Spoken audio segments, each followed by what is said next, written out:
There you go. Betsy laid it out. It's a tough issue. Bad luck for the administration that we got a shortage of chips and we've got people who were at home and we got a stimulus program that actually allowed people to spend some money and we've got low unemployment. We've got higher wages. All of that stuff's actually really good.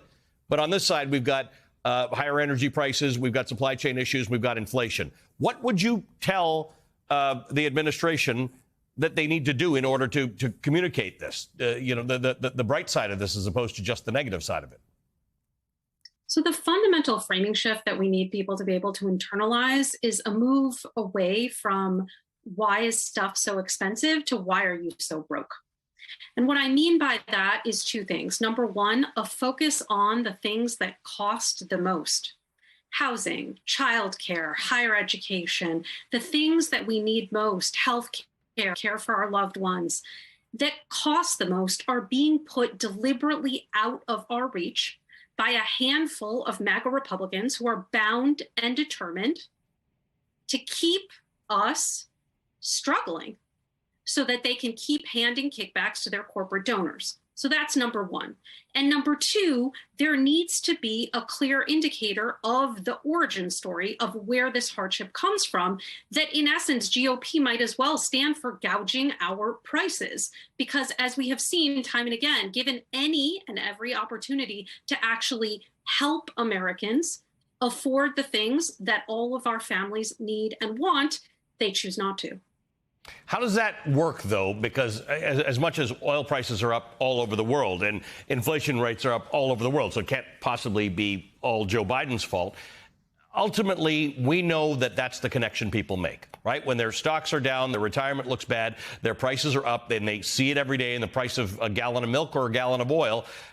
It sometimes isn't the most sophisticated conversation people have with themselves. It's under these people, my life seems less prosperous. Yeah, that's exactly right.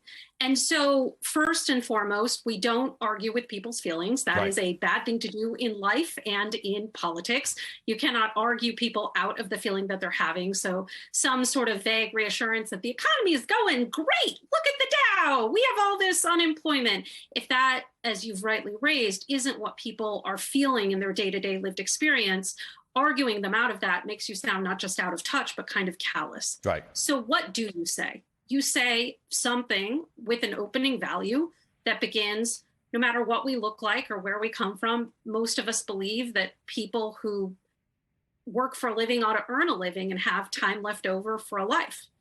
But today, a handful of Republicans or MAGA Republicans, Trump Republicans, take your pick, want to divide us from each other, have us pointing our finger in the wrong direction while our families keep struggling and they hand kickbacks to their corporate donors.